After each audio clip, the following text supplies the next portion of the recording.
technological developments and infrastructure advances in various aspects of the country's life. The dynamics and challenges of the national economy need to be responded to by producing professional economists with an Islamic character who are able to encourage and provide solutions to the national economy of Indonesia.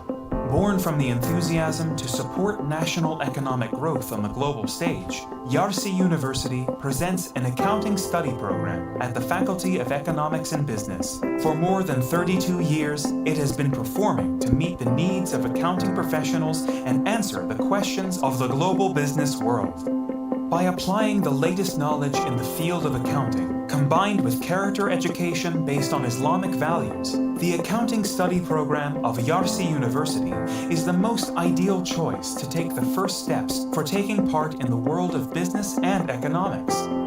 By achieving good or by accreditation from the National Accreditation Board for Higher Education, it has increasingly made the accounting study program at Yarsi University the choice for prospective accounting professionals to obtain quality knowledge and services. Supported by modern facilities and programs from MBKM, which emphasize outcome-based learning, it produces an active and effective learning atmosphere, developing students' enthusiasm for exploring knowledge not just from the classroom. Along with professional and skilled teaching staff, the accounting study program of Yarsi University ensures that the education provides excellent quality, covering the scientific fields of financial accounting, Sharia finance, Islamic economics, taxation, and auditing. In line with the accounting's vision of Yarsi University to produce accounting graduates who are competent, apply Islamic values, and are able to compete globally, the accounting study program of Yarsi University equips students with three main competencies in the form of basic accounting, tax brevet, and computing accounting, so they are ready to enter the professional world.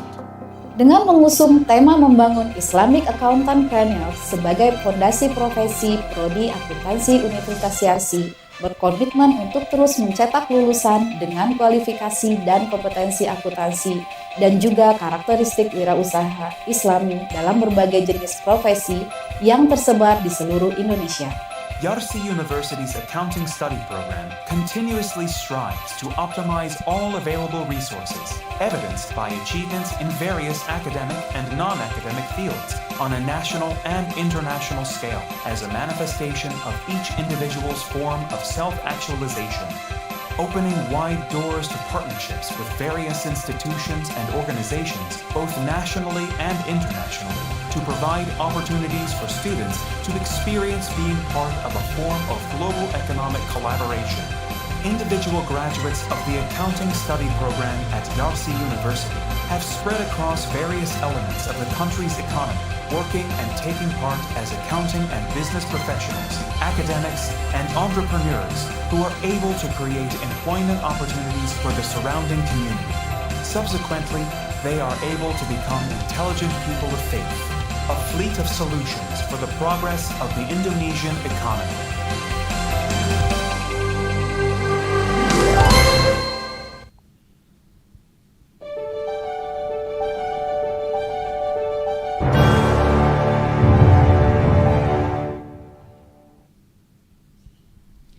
Assalamualaikum warahmatullahi wabarakatuh.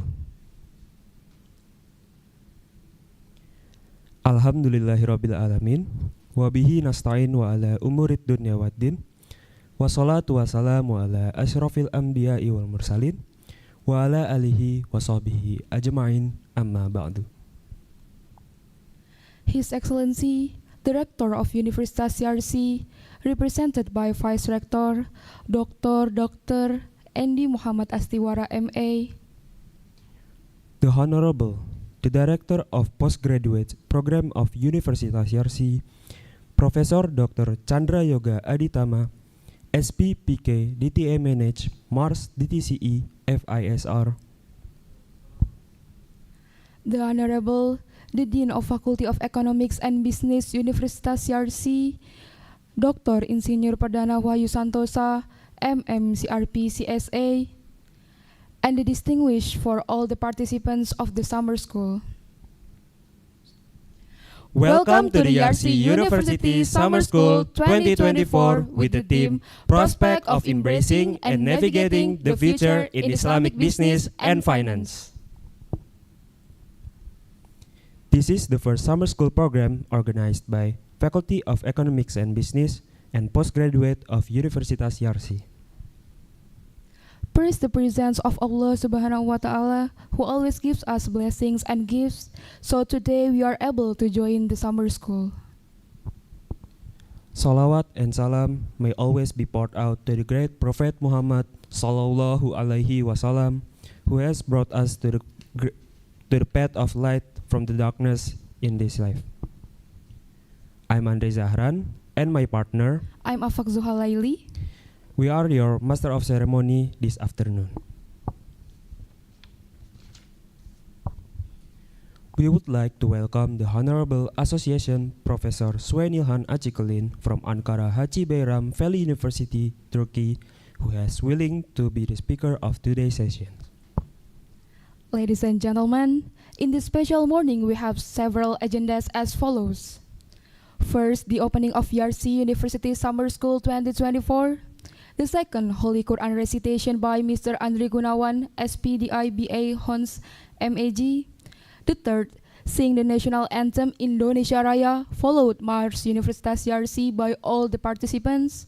And the fourth, welcoming speech by the Dean of Faculty of Economics and Business Universitas Yarsi, Dr. Insinyur Perdana Wahyu Santosa, MMCRP CSA. Next, welcoming speech by Director of Postgraduate Program of Universitas Yarsi, Professor Dr. Chandra Yoga Aditama, SPPK DTMNH, Mars DTCE FISR. Next, opening speech by Vice Rector of Universitas Yarsi, Dr. Andy Muhammad Astiwara MA.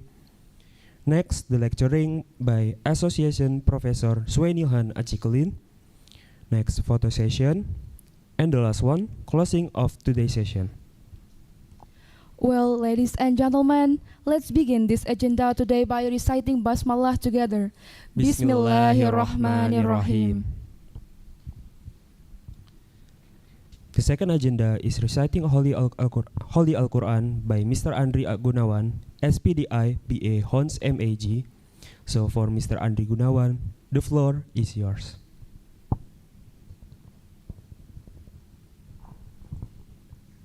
Assalamualaikum warahmatullahi wabarakatuh. A'udzu billahi minasy syaithanir rajim. Bismillahirrahmanirrahim. Ya أيها الذين آمنوا اتقوا الله حق تقاته ولا تموتن إلا وأنتم مسلمون واعتصموا بحبل الله جميعا ولا تفرقوا واذكروا نعمة الله عليكم إذ كنتم أعداء فألف بين قلوبكم فأصبحتم بنعمته إخوانا وكنتم على شفا حفرة من النار فأنقذكم منها كذلك يبين الله لكم آياته لعلكم تهتدون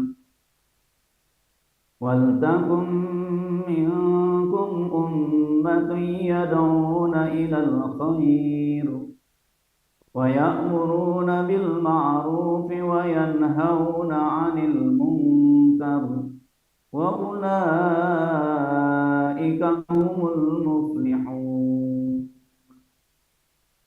صدق الله العظيم. Assalamualaikum warahmatullahi wabarakatuh. Waalaikumsalam warahmatullahi wabarakatuh. Thank you to Mr. Andri Gunawan for reciting the Holy Quran. Move to the third agenda. Let's sing the national anthem Indonesia Raya, followed by Mars Universitas Yarsi, and be vocalized by all the participants.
Move to the fourth agenda is a welcoming speech that will be delivered by the Dean of Faculty of Economics and Business Universitas Yarsi, Dr. Insinyur Perdana Wahyu Santosa, MMCRP CSA.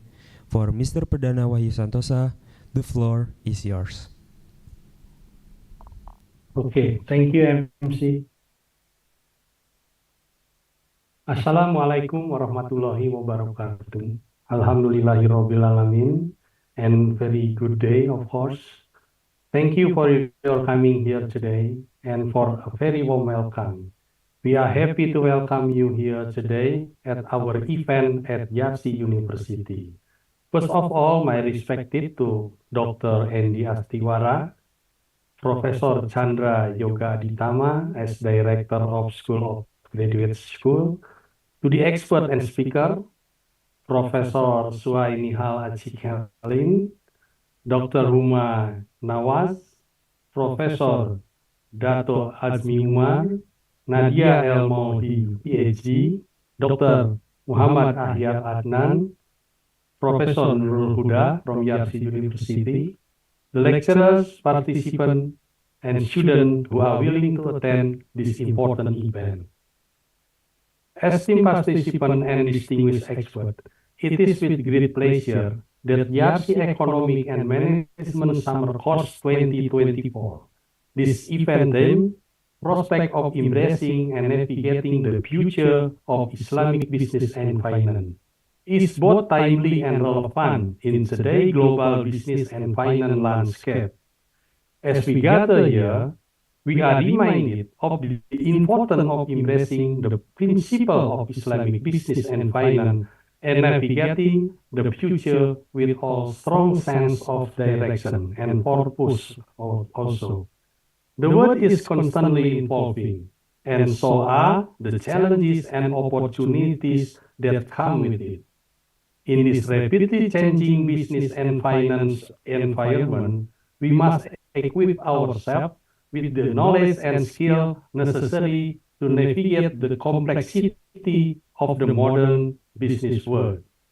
The summer course provides a unique opportunity to explore the principle of Islamic business and finance and gain a deeper understanding of how they can be applied in today's global economy. Over the next 5 days, we will have the opportunity to engage with the leading expert in the field, participate in interactive discussion, the network with like-minded individuals from international experts. Together, we will explore the role of Islamic business and finance in promoting economic growth, fostering the social justice, and creating a more sustainable future for all. I would like to extend my sincere gratitude to the organizer of this summer course for their hard work and dedication in bringing together such a diverse and talented group of individuals, especially from Faculty of Economic Business Yarsi. I would also like to thank our esteemed speaker and panelists for sharing their knowledge and expertise with us. Finally, in closing, I would like to wish you all a productive to enjoyable 5-day summer course. This is the time of learning, growth, and inspiration as we explore the prospect of embracing and navigating the future of Islamic business and finance. Thank you very much for your coming. Wassalamualaikum warahmatullahi wabarakatuh. Waalaikumsalam warahmatullahi wabarakatuh. Thank you to the Honorable Mr. Perdana Wahyu Santosa for delivering the welcoming speech. Move to the fifth agenda is a welcoming speech that will be delivered by Director of Postgraduate Program of Universitas Yarsi, Professor Dr. Chandra Yoga Aditama, SPPK, DTMNH, Mars, DTCE, FISR. For Mr. Chandra Yoga Aditama, the floor is yours. So thank you. Assalamualaikum warahmatullahi wabarakatuh. Distinguished colleagues, ladies and gentlemen, I would like to echo what the Dean of Faculty of Business, Universitas Yarsi just mentioned, to welcome all of you to this important discussion, important event, when we will discuss various aspects on management, on business, and related to the Islamic way that will be discussed from various perspectives. As mentioned earlier, I am the director of, in Indonesia, we call it postgraduate study. I know in some country we call it, this is the graduate study basically, because divided into undergraduate and graduate, but for Indonesian language, we call it graduate and postgraduate study. In the postgraduate study school of Universitas Yarsi, we have several programs, and at least two of them are related to business. The first one is the program of Master of Management, which are co-hosting this event. And the second one is program of Master of Hospital Administration, which was cover various aspect of the new modern management. And for us in Universitas Yarsi, the Hospital of Management, Master of Hospital Administration, also talking about the Sharia principle in the hospital. So I would like to thanks of the all of the audience. Just moment something happening for attending this important meeting. And specifically, I would like to appreciate and thank you for all of the speaker who joined us in Universitas Yarsi and share your extreme knowledge and experience with us. Especially for today, we'll have Dr. Suhail Shikalin from the Republic of Turkey. Firstly, I met Dr. Shikalin when in Bali during the G20 meeting, when the Office of the President of Republic of Turkey hold a very important meeting on how the world will survive after pandemic. And after that, I was honored to be invited to go to Istanbul to attend several meetings. One of them is talking about management of chaos. That's why I invite Dr. Shikalin to share with us the management of chaos. Even by the name itself, management of chaos has already covered very important part of management. We will know, then we will listen to Dr. Shikalin lecture today. So once again, important session. I'm sure it will be beneficial to all of you as well as beneficial to us in Universitas Yarsi. Thank you so much. Assalamualaikum warahmatullahi wabarakatuh. Waalaikumsalam warahmatullahi wabarakatuh. Thank you to the Honorable Mr. Chandra Yoga Aditama for delivering the welcoming speech. Ladies and gentlemen, now we are moving to the next agenda. There is an opening speech. We are pleased to have Dr. Andy Muhammad Astiwara, MA, to deliver the opening Assalamualaikum. Ya, for Assalamualaikum warahmatullahi wabarakatuh. Good morning, our viewers. Honorable Professor Chandra Yoga, Director Graduate Program, and Perdana Wahyu PhD, Dean of Faculty of distinguished lecturers. Great thank you very much for your valuable contribution in this program. The same gratitude goes, of course, to those of you who were on this project. Thank you for taking time away from your important tasks. Firstly, thank you all very much for being here today. It gives me immense pleasure in welcoming all of you university. Our university was established with a vision to provide high education with the Islamic values. Islamic values means that civilization and modernization, the light of Islamic teachings. So we focus more on serving the university students to pursue their goals. Our topics today on prospect of embracing and navigating the future of Islamic business and finance shows that Yarsi University always concerned to contribute to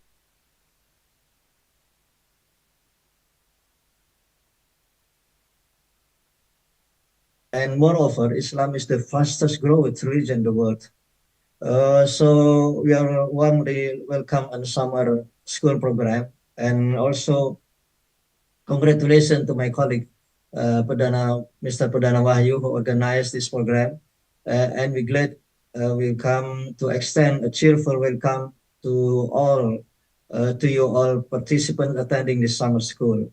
Thank you so much. Assalamualaikum warahmatullahi wabarakatuh. Waalaikumsalam warahmatullahi wabarakatuh.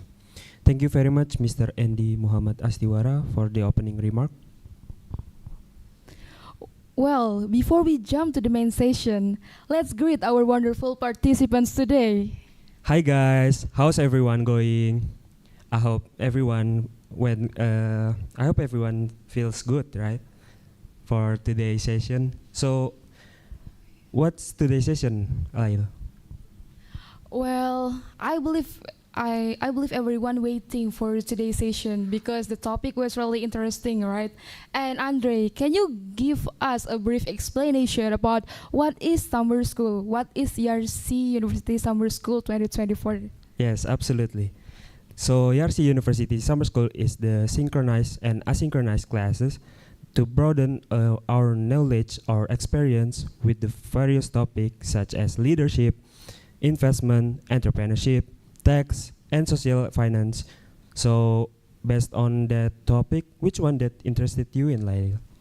Well, for me as a management student, I have a big concern in the finance, especially in the capital market. So today's topic was caught my eye the most caught my eye. I couldn't agree more. So, okay, so shouldn't we start this session? Okay, well, ladies and gentlemen, without wait any longer, the seventh agenda is the lecturing that will be conveyed by our speaker with the topic Leadership in Chaos Implication for Islamic Finance. Let me call upon Dr. Insinyur Maharani Rahil Saputri, MM, as a moderator and also our speaker of the day, Association Professor Suwainilhan Acikulin, to start the session. Before we start, I will read the curriculum vitae of Dr. Insinyur Maharini Rahsila Putri, MM, as the moderator. Dr. Insinyur Maharini Rahsila Putri was study in the Bogor Agricultural Institute in Agricultural Industrial Technology Engineer, then Master of International Marketing in University of Indonesia at 1996, then Doctor of Management and Business in Marketing Management in Bogor Agricultural Institute at 2021. For her professional experience, it's 6 years at Western Australia Representative Office as a business development, then nearly 2 years of Danone Dairy Indonesia as brand director in marketing department, then more than 20 years at Unilever Indonesia with various roles in position and responsibility, and the last but not least, international placement in Malaysia for 1 year as marketing project manager.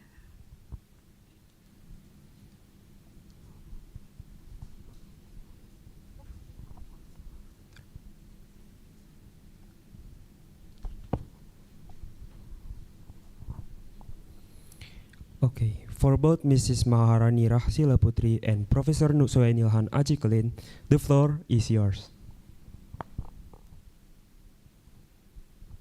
Thank you for the Master of Ceremony. Thank you for the introduction. So, welcome, Associate Professor Dr. Suwainilhan Acikulin. So, my name is Putri. So, let me start the session. So, ladies and gentlemen, the distinguished faculty and university leadership, fellow academia, and also the participant of the Yarsi Economics and Management Summer Course 2024. It is my distinct pleasure to welcome you all to this session. So I'm honored to guide our discussion today as moderator, particularly in the presence of our distinguished speaker, Associate Professor Dr. Suwainilhan Acikulin. I hope I pronounced your name correctly, Professor, from Ankara Haji Bayram Valley University. In today's session, we are going to discuss about the leadership chaos implication for Islamic finance. This theme is really the heart of contemporary challenge, where the complexities of governance, economic dynamics, and societal transformation is intersect each other. Professor Acikulin brings to us a wealth of knowledge and insight garnered from years of dedicated research and scholarships. Her expertise in political leadership, coupled with understanding of chaos complexity studies, offers a unique perspective on navigating turbulent waters. Furthermore, her exploration of Turkey's foreign policy, branding, migration, and climate change enrich our discourse, highlighting the interconnected of various factors shaping our world today. So, for everybody in this session, if you have time, then you can browse the name of Professor Suwainilhan Acikulin. You will see her in every single TV station discussing about the foreign policy. So it's really an honor, Professor Acikulin, to moderate you in this discussion. So without further ado, I offer to you, Professor, to discuss and lead us about the leadership in chaos implication for Islamic finance. Thank you. Thank you, Dr. Marini, for your moderating. First of all, I would like to say I am honored to be together with you. That's why, once more, I would like to express my thanks to Professor Tiantra Aditama to invite me. As he expressed, we met in the G20 meeting in Bali, but previous years ago, before the COVID-19, I was the participant of the Bali Democracy Forum.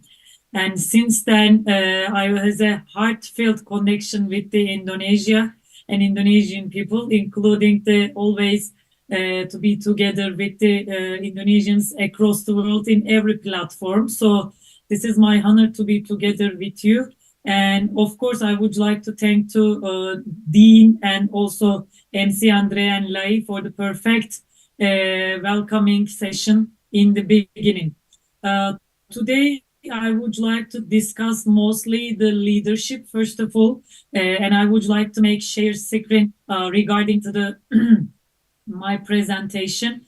In case of the today's presentation, first I would touch upon the general perceptions of the leadership and the definition of leadership, and later I will touch upon the changing understanding of the leadership through the history, and also lastly we will talk about the how we can interpret the new leadership style regarding the chaotic international system for the Islamic banking employee and employers, and also human resources in general sense. So today, first of all, I will start with the discussions of the leadership, how the notion of the leadership came to our life, and of course the academic literature as well. If we look over the history of the leadership, first of all, unfortunately, most of the education curricula in the most of universities in the world started with Machiavelli, but first leadership, notion of the leadership is used from the Ibn Haldun Mukaddima book.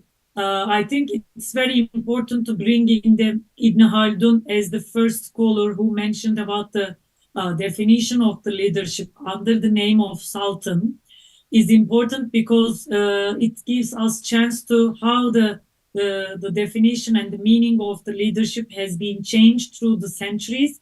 And also we will see how the understanding of the leadership has been changed from the Islamic culture to Christian culture, and the different part of the time, centuries during the history. As far as I think, most of you are very familiar with the Ibn Haldun and the Mukaddima. As you all know that the Mukaddima is the still very relevant and valid book, and the research that founded of the field of the sociology, and of course the organization of state as we taught today modern society. But within this Mukaddima, Ibn Haldun gives a very pity and very clear sense of the leadership, and depends on the Ibn Haldun perspective. The leadership needs a very strong asabiya, and this asabiya, which is not directly defined as the blood bond, but Ibn Haldun suggested that the leadership also needs to be asabiya that composed from the different families, or the different people that have the very strong connection, that have the very strong idea of unity within themselves, although they don't have any family or the blood connection. And also Ibn Haldun asserted that asabiya is not enough, and the leaders should have the different characteristics or the properties to continue their power and the leadership position in the society. And Ibn Haldun also used some of the Islamic references from the Quran to say that, for example, leaders or the Sultan at that time have lots of characteristics. For example, the leaders should be fair, leaders should be understanding towards all peoples, or leaders should be the fair people to all society, all part of the society. And Ibn Haldun also concluded that if the sultans or the leaders lost the sense of or spirit of the asabiya, it would be the end of the emperor, or it would be the end of their position in the strong way to lose the wars.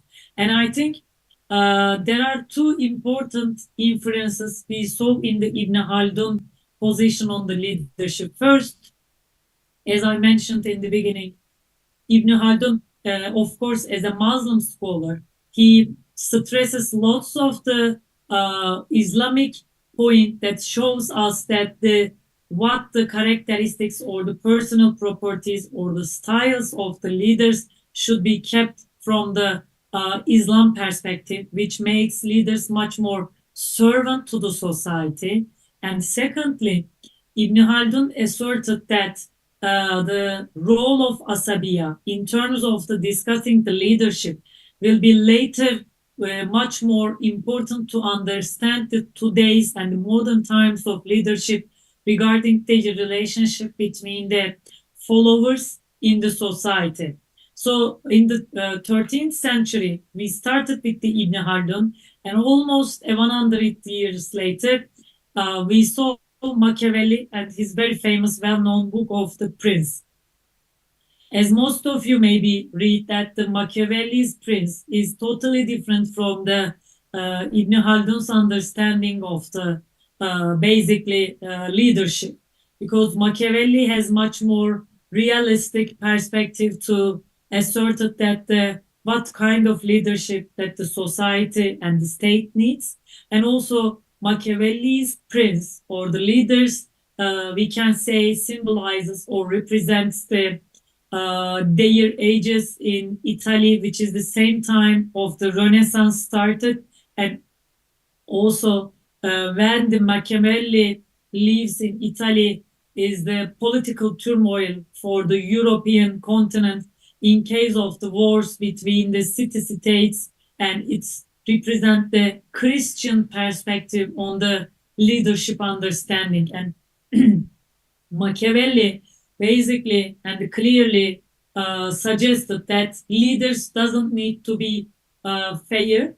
Leaders doesn't need to have ethical principles when he is leading or she is leading. And Machiavelli directly focuses on the role of power.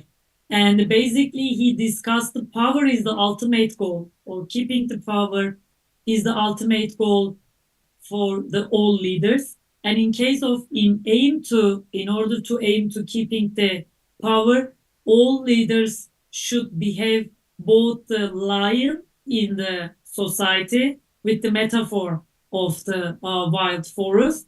And also Machiavelli suggested that leaders should be both lion and fox at the same time, because fox as an animal to be cautious towards the threats comes from the outside, but the lion is the king of the forest that no one wants to be attacked or basically messed up with it. So in the framework of the Machiavelli, Machiavelli himself also mentioned in his book of the Prince, he clearly says that I don't have any aim to bring ethical or behavioral or rightness regarding to the prince. That's why his book is still very controversial. His book is still relevant when we are talking about the real politics or real leadership when it comes to the keeping power. So in this case, Ibn Khaldun and Machiavelli showed very different centuries, very different culture that comes from their different religion itself. But both sources and both thinkers are still very important to understand the transformation of the very early ages of the discussions on the leadership. And we saw the two main traditional definition of the leadership from the first of all the 16th century, 17th century, Thomas Carlyle. Thomas Carlyle is the Scottish historian, and he is one of the biggest historian in different aspects, but he has the theory of great man theory. I think most of you are familiar with the notion of great man theory. Actually, great man theory doesn't have very scientific argumentation, but basically Thomas Carlyle suggested that history is the made up by the great men in their age and in their field. Thomas Carlyle contrasts to the Ibn Khaldun and Machiavelli, not only focusing on the political leadership, but he focusing on the leadership in different sectors, like in the religion, literature, art, economy. So in this respect, Thomas Carlyle suggested that if you have the divinity or if you have the divine characteristics in case of the leadership, you are the great man of your century and you are the great man of your society. And once more, Thomas Carlyle suggested that we are today are so familiar from the leadership discussions in the guidance or practical book. Thomas Carlyle suggested that every crisis creates its own leader, and most of the society generally try to dealing with these its own crisis. It doesn't matter it's a political, economic, or social crisis, but it lets to see the one figure in a much more bold way to be the leader. So the last person today I will talk about the leadership and the traditional approach is the Max Weber. Most of us know or recognize the Max Weber as the founder of the bureaucracy.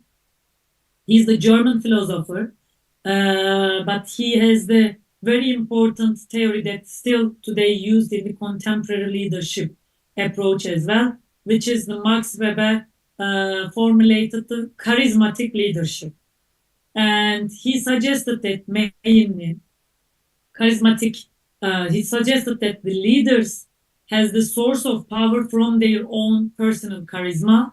And Max Weber has a very unclear definition of the charisma, unfortunately, but he mentioned that generally the charismatic leaders has a very charismatic physical appearance, but also most of the charismatic leaders has a very strong boundaries with their own followers that create that kind of myth of charisma. And charismatic leaders are much more successful compared to the peers that shows the unitary, and they are much more successful to chase to bringing the millions of people behind them. So charisma is an undeniable factor in his formulation of the leaders, but also, of course, as well as the other thinkers. Max Weber is also representative of their age and their period of the time.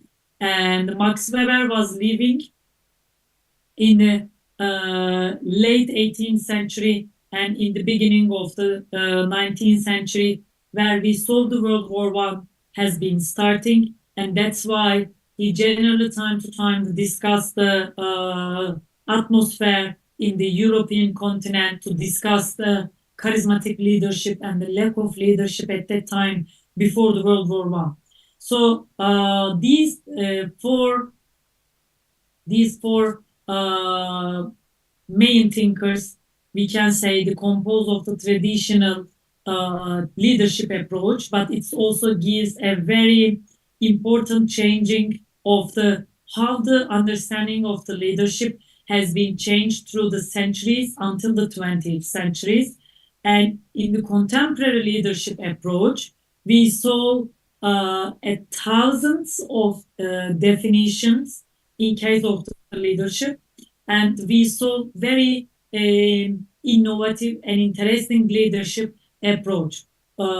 Actually, first of all, I have to say that contemporary leadership approach and contemporary leadership literature basically shows that traditional approach of leadership somehow is not valid anymore, because in the beginning of the 20th century, world has been witnessing World War One, World War Two, and also industrial revolution that created multidimensional effect in the both social, economic, and also individual level of changing in terms of the transformation of international system. And these transformation also encourage the academics and the thinkers to rethink regarding the understanding of their leadership, and the leadership literature has started to be expanded and begun by its own self as a how can I say separate literature, not under the field of economy, management, or the political science as well.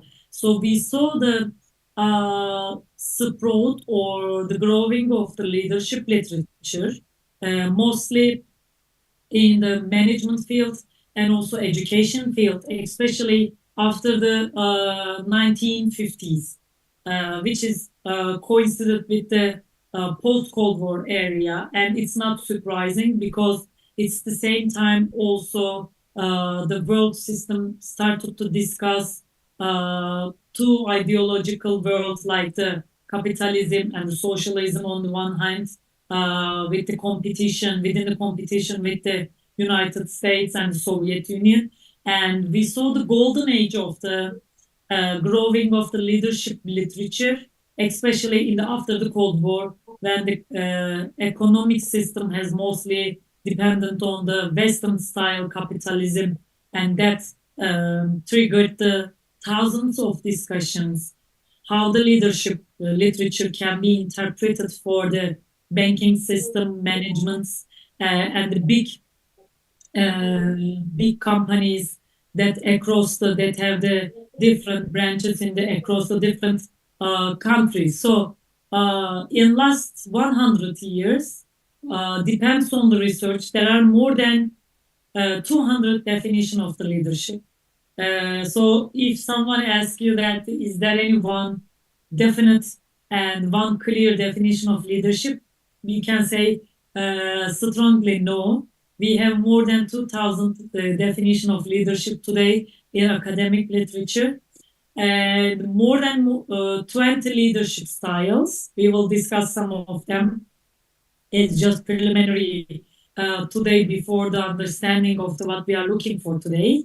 And these 20 leadership style mostly again comes from the practical researches from the management studies, and also the leadership field basically grown as a multidisciplinary style and the perspective in last 50 years. And this is multidisciplinary perspective today enrich us to think about the leadership from the management, psychology, anthropology, sociological, political. So basically, this multidisciplinary perspective, if you ask me, the most strongest characteristics of the leadership literature that enrich us today, what we can take from the other fields that we can apply to our sector, or what we can apply to our business in our case.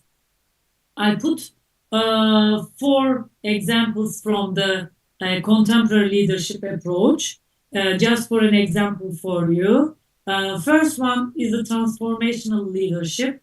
Actually, the notion of transformational leadership that coined by the 50s, that coined in the mid of the 60s and later 80s, 1980s. And the transformational leadership mainly focus on how the leaders transform their business and transform their, in the macro sense, their society. And most of the analysis regarding with the transformational leadership focus on the specific time period and the specific CEO or the leader of the society that analyze in which aspect they transform the society.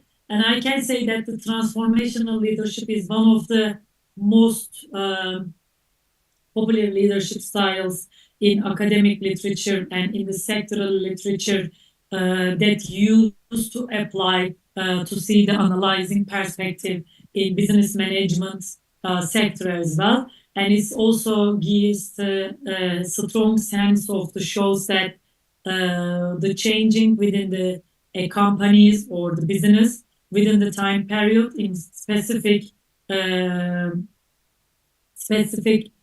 missionary plan or specific goals that's formulated by the head of the companies or the leaders of the companies. Second one, which is quite almost have the same ground with the transformational leadership, is the visionary leadership. Is the mostly focusing on the. It's also basically started to use in the 1990s, especially after the Cold War, because the notion of the vision and the mission became the main, how can I say, the main focus of the business sectors. And this visionary leadership focusing on the how the leaders set the visions for their companies for the short term, medium term, and the long term.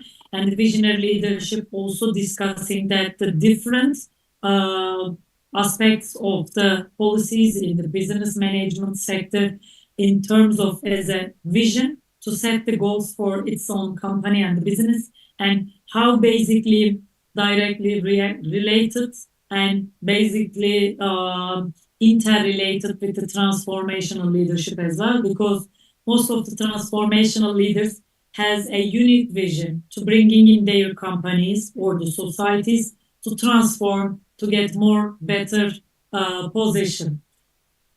Servant leadership is the third one.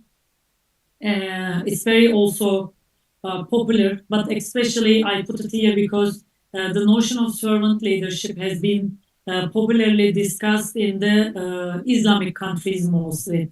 The reason why the biggest servant leadership in the academic literature has been comes and taking inspiration from our Prophet Hazreti Muhammad. And if you Google the servant leadership, you will see the most of the academic sources that has been written in our Islamic countries, and it's also used some of the Islamic interferences used to interpret it as the or applying to the business sectors and also time to time the political leadership to bringing the examples from the Prophet Muhammad, and also used to emphasize to how the leaders should have the strong ties between the followers that also used within the Islamic understanding.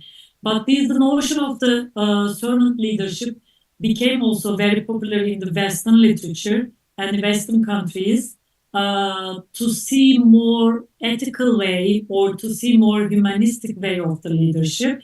And I proudly say that as a Muslim woman in the Turkey, the servant leadership implications and the discussions in the Western countries directly emphasize that how the Muslims sees the world in a more human-centered way when the leaders serve their companies or serve their countries. So they started to analyze in this perspective with the understanding of the servant leadership in also Western cultures as well. I take the quiet leadership as the last example within these the 20 leadership styles. And the quiet leadership is quite interesting notion if you ask me, because it has very opposite understanding of the leadership or classical leadership that we keep in our mind, especially we saw in the last 15 years or 50 years in the literature or in the field of the business and the political science as well, because most of the people depends on the research shows that most of the people thinks that, for example, the main characteristic or the main properties of the leaders should have the same abilities or the same capacities. For example, most of the people, more than the 60% of the people, thinks that the good leaders should have more entrepreneurial skills, or most of the people thinks that good leaders should have the risk more compared to their other leaders. But the quiet leadership asserts something very different. And as we understand from its name, quiet leadership suggested that leaders time to time can be more not outward people, but introvert people as well. And the quiet leadership suggested that introvert people has also capacity to lead some companies or the business or the countries compared to the traditional understanding of the leadership. And most of the quiet leadership has been giving examples from the Western systems because as you are familiar that the Western political system or Western understanding of the business management is depends on the more systemic perspective, not only the strong the leader profile. So they suggested that the introvert people or less quiet people, more quiet people, can be also very successful to lead the country or the business, and they have their own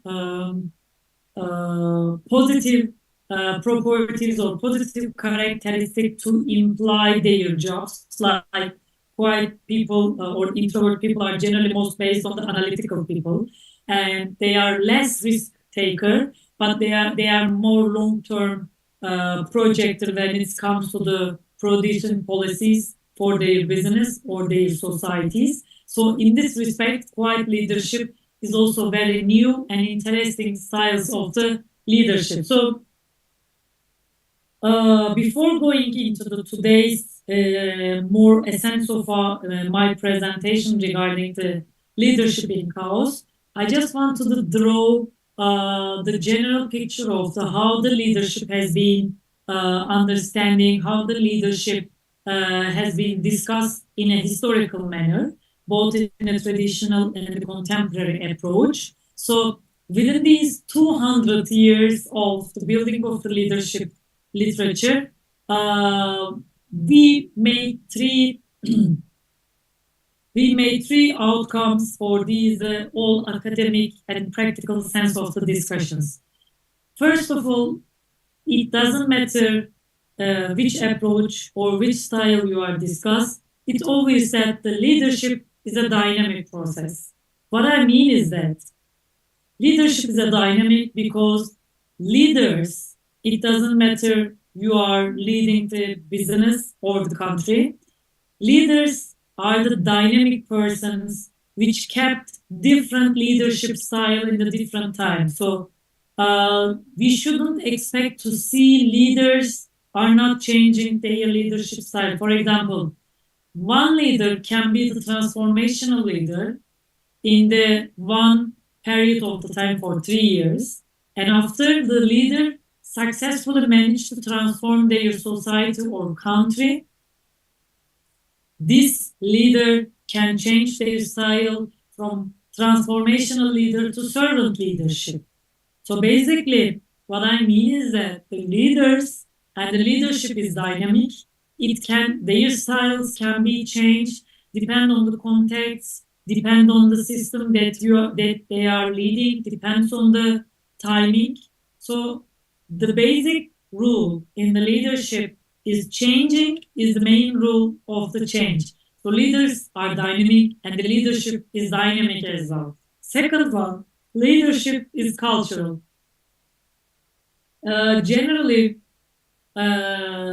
during my different presentation or talks in the different countries, I noticed that when I'm talking on the leadership, different cultures has its own definition of the leadership. For example, if someone considered as a leader in Turkey, it doesn't mean that that person will be considered as the leader in Finland.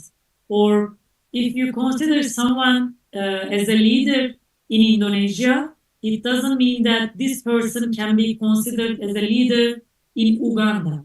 And also, other detailed research shows that leadership is cultural because every leader in your business company, in your bank, in your country is also reflection of your society, is also reflection of your company, is reflection of your own culture.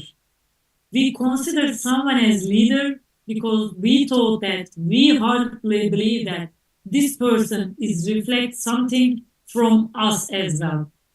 And the research also shows that strong leaders, strong means the leaders who has a very strong ties or connection with their followers, mostly considered as their one of the personalities or one of the policies generally considered as their reflection of their societies or institution. So leadership is cultural. It's not surprising that we saw the different understanding of the leadership in the context of the country, context of the culture, context of the even within the same society. There could be the understanding of the differences, but most of the time, different cultures, different religions, different historical backgrounds of the companies, societies can lead to the have a leadership is the culture. Third one, it's also directly related with the second properties. Leadership is a perception. So in the if we are living in the 14th century, leadership was not the perception. If your follower doesn't consider you as a leader, you can be the still leader as a prince from the Machiavelli perspective. But in the 21st century, if your follower perceptions that you are the leader, you will be the leader. So mainly it's the same with the understanding of the leadership is cultural, leadership is perceptional, is also the main consequences of the 21st century is changing dynamics of the both economic systems and the societal understanding. So the keeping the strong ties with the followers or your employees is the biggest or the main priority of most of the leaders in the society and also in their companies, in their banks. So if your people perceptions seems to be that leads you as a leader, you will be the leader. So in this case of the general sense of the leadership discussions, now we are looking for the our centuries and what we are talking about today, what is the meaning of chaos and what is the meaning of chaos bringing us to the implication for the Islamic finance and the human resources or the students in this field.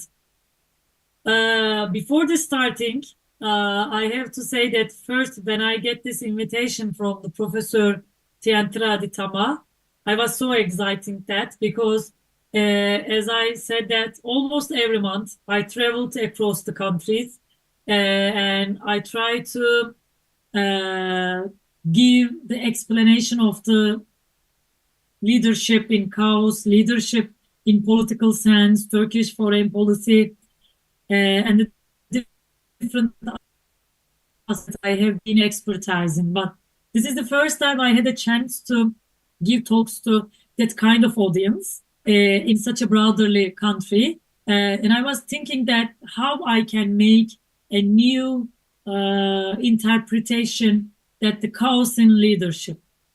And in this respect, I bringing a new leadership style that we have been working on this notion. It's a quantum leadership that I will discuss. It is theoretical and the scientific argumentation within this presentation.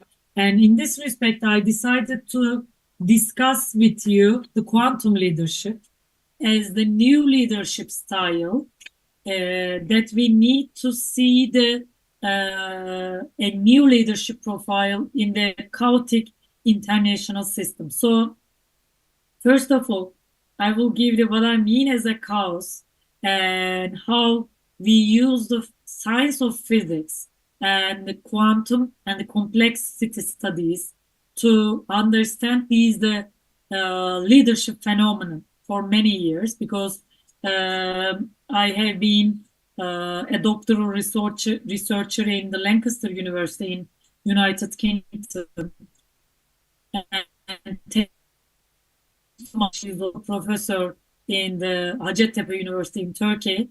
I started to learn. First, I got the 6 months physics classes in the universities during my PhD. And I started to think as a novel approach that we can use as a social scientist in our field. And also I started to think about how we can bring in the implication of the physical science that we used in the practical application of the leadership in the different sectors, including the today Islamic finance. So in last more than 8 years, almost 10 years, I have been working on this, the chaos complex studies and how we can bring into some metaphorical and some other methodological interpretation is from the physics to the social sciences. So I put this quotation as a starting because during my other parts of my presentation, we will delve into the notion of chaos, physics, and the quantum. So it will be interesting journey for me, and I hope for you as well, to talk about how we will bring in the notions of the physics together, mixing with the leadership literature, and that comes from some implication and insights for you in the Islamic finance sector as well.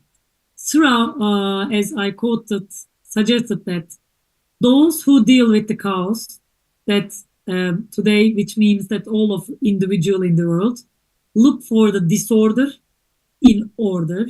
So today we will look disorder in a chaotic international system to make some orderal interference for us.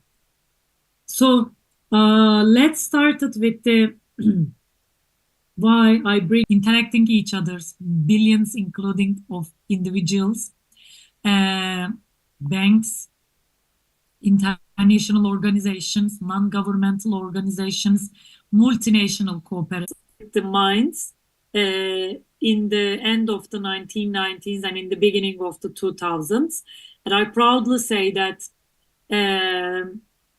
my mom is a Turkish Muslim woman scholar who has been the first one of the academics that works on the applying of the Western understanding of the quantum leadership to think about the mostly practical way.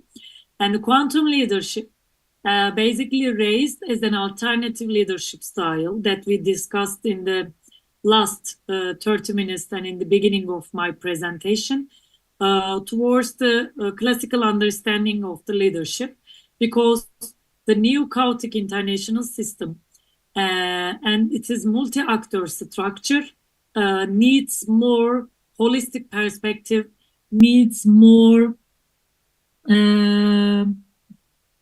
how can I say non-linear perspective to rethink our economic system, to rethink the social system as well. As I mentioned, the first characteristics of the chaotic international system is multi-actor. Second one is all, I think, aware and familiar now, is non-linearity. This non-linearity is actually sourced from its multi-actor structure, because when you have interacting with the billions of actors in this system, it created is a non-linearity, which means that the non-linearity, it creates unpredictability, and mostly the complex system and the subsystems within these, the international system and economic system, because both individuals and institutional structure of international system cannot be understood anymore with the Newtonian understanding of the linear world. So the classical, the worldview or the Newtonian understanding gives a very basic formula to us: x plus y equal to z. But this world is not anymore equal to z. We have the new equilibriums, we have the new structures that bring us the new opportunities and the new positions. So the second one, this nonlinearity, of course, created a third characteristics of the international system, which is basically unpredictability.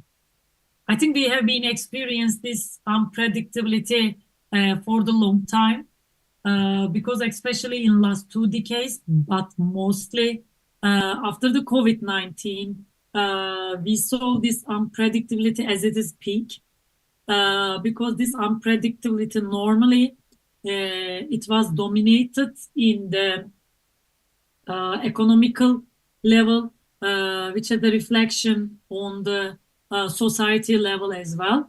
But this unpredictability turns to a domino effect in every aspect of the life, including the basically the both finance sector, banking sector, and also we saw in our even the psychological level. So while the human being try to handle with this unpredictability, unfortunately, again, the same problem comes up. We couldn't understand this unpredictability without the classical understanding of the world, and we need to bring or keep the new understanding of the world more realistic, more flexible administrative capabilities, as well as we need more complex and also unique understanding of leadership.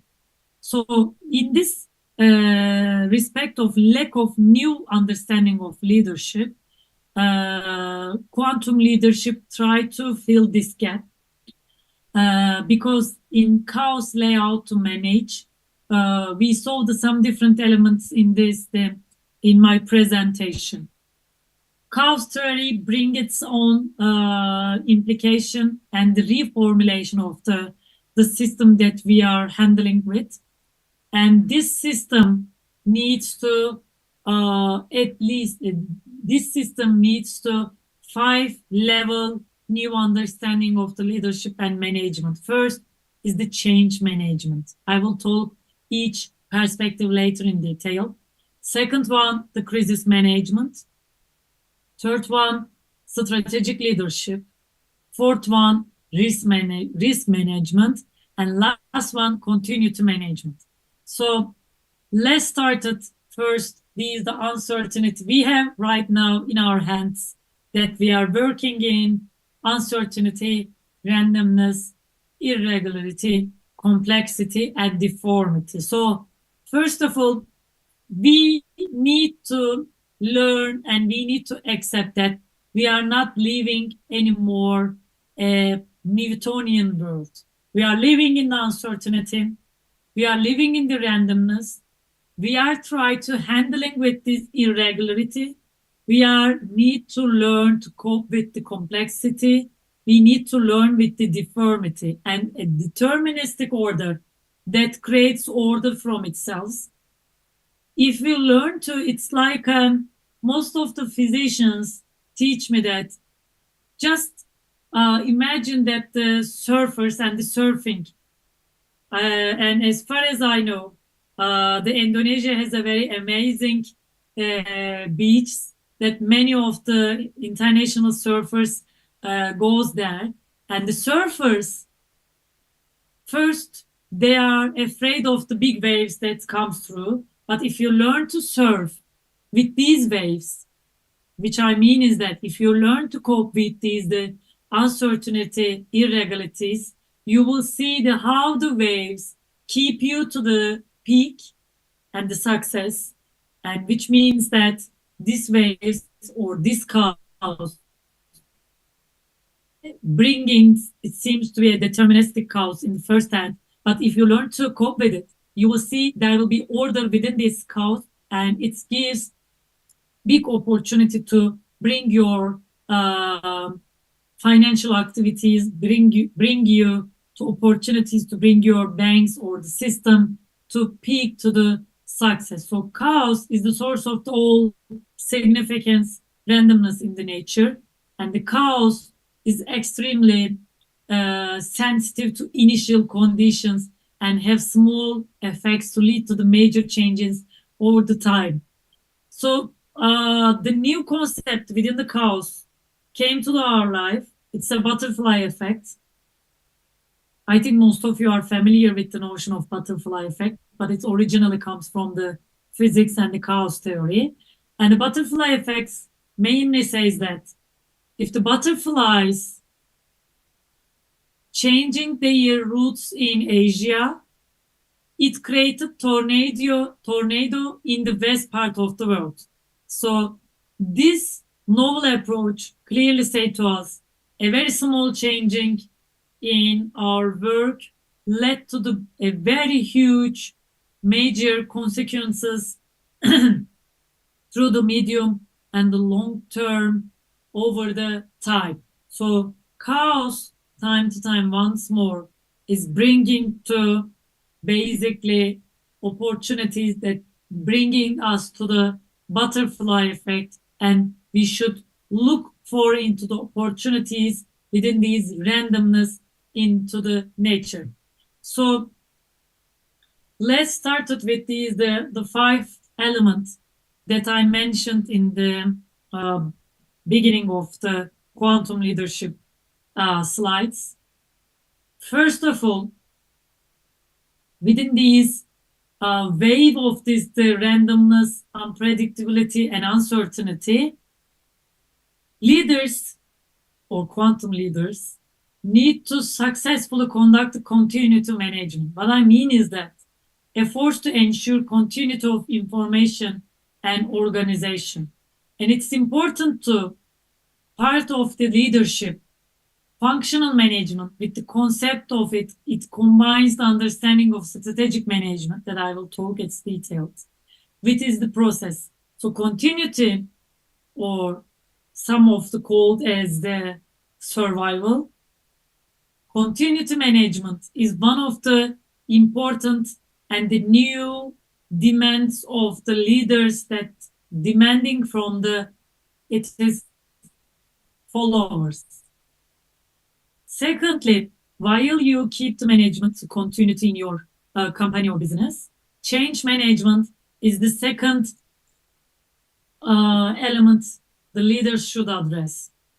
First, strategies, and the strategies enable to the transition from the current state of your institution or business, from the current state to the desired state, is the totally of the policies or activities you need to learn from the changing. First, leaders should solve and preparing the individuals and organization for the change. Second, leaders need to implement changing in their institutions. Third, leaders making the new situation as the permanent situation.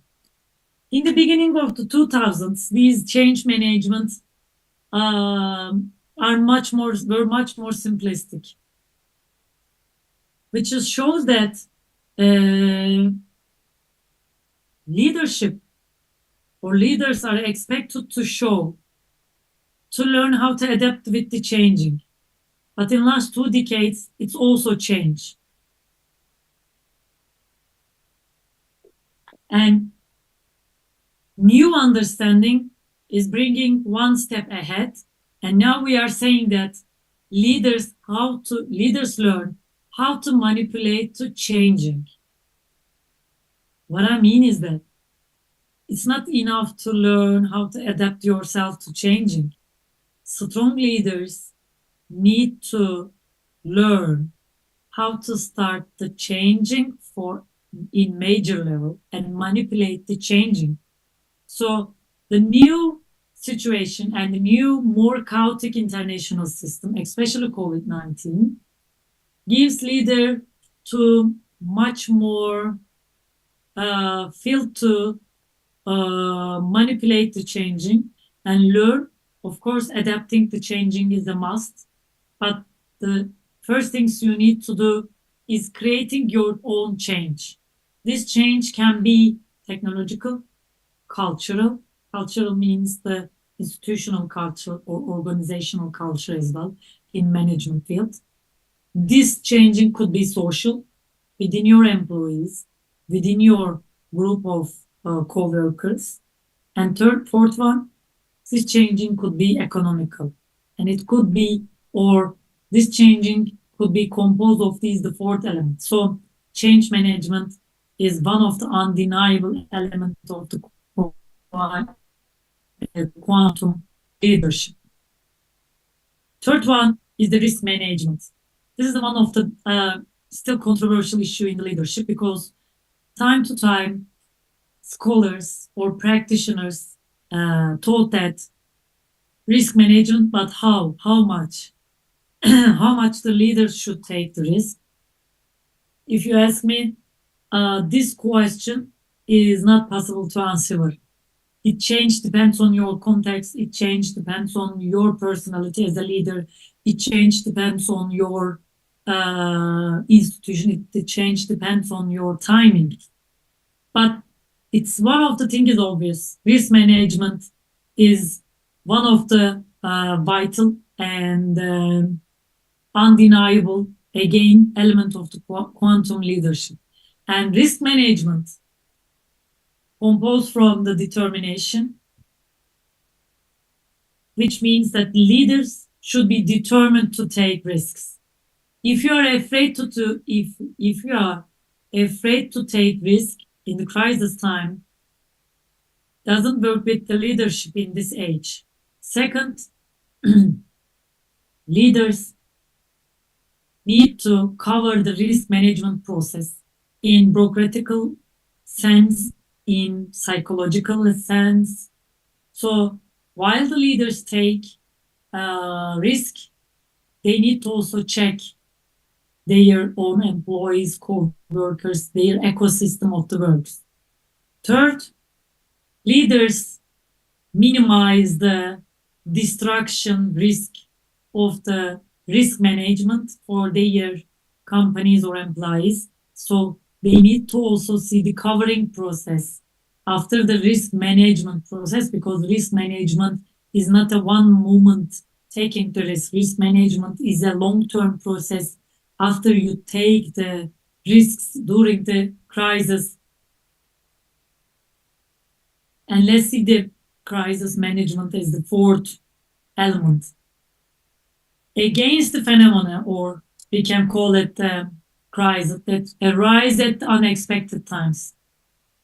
As you familiar that any crisis comes with the expected times. It is called as a crisis because it comes in the unexpected times. And the leaders should be the pioneer figure in their institutions to organize, get out of the existing dangers and the threats with the least damage and even to overcome them. And that's why the crisis management,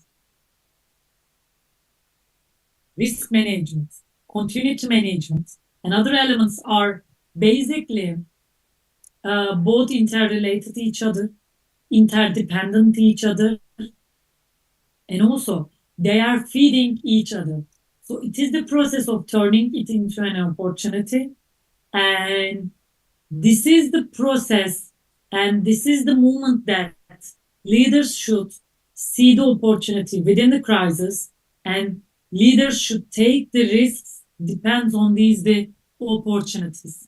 And the last one, under the quantum leadership, strategic leadership is a time to time, is the part of their part of it is um, all process. Strategic leadership develops the organization by giving meaning to the chaos and uncertainty and provides an innovative roadmap and a vision. And the strategic leadership also, while surviving with the crisis, it should be also productive in case of strategic planning, strategic management, and setting the vision, although in the crisis, for at least the medium term. So strategic leadership is an undeniable reality. So within these, the general sense of the 5 elements of the quantum leadership, there are main differences that the quantum leaders shows, including to keeping these the 5 policies. First, quantum leaders are aware that leadership is an area of interaction in the leader's follower dilemma. So I found these differences compared to the classical leadership understanding because it gives basically the interactive roles to the followers as well. Quantum leaders considering the followers' needs. Followers means it could be the follower, employee, co-workers in your institutions in a very close sense. So leaders, quantum leaders are not the leaders who is sitting in the room and not or ignoring the needs, demands, or expectation of their followers. Quantum leaders are aware that it's a very interactive area when it comes to the follower and the leader's dilemma. And this perception comes from the physics peace wave dilemma of the element. And it also shows that how much the leaders in the institutions can successfully keep their followers actively close to itself, himself or herself, they will be much more successful. Second one, leadership is unstructured and unpredictable. Within this chaos, your leadership cannot be only bounded with one leadership style. Your leadership style should be ready to be changed anytime, and your leadership style should be prepared to adapt itself to the uncertainties and the possibilities. Third one, there is an intermittency in the phenomenon of leadership.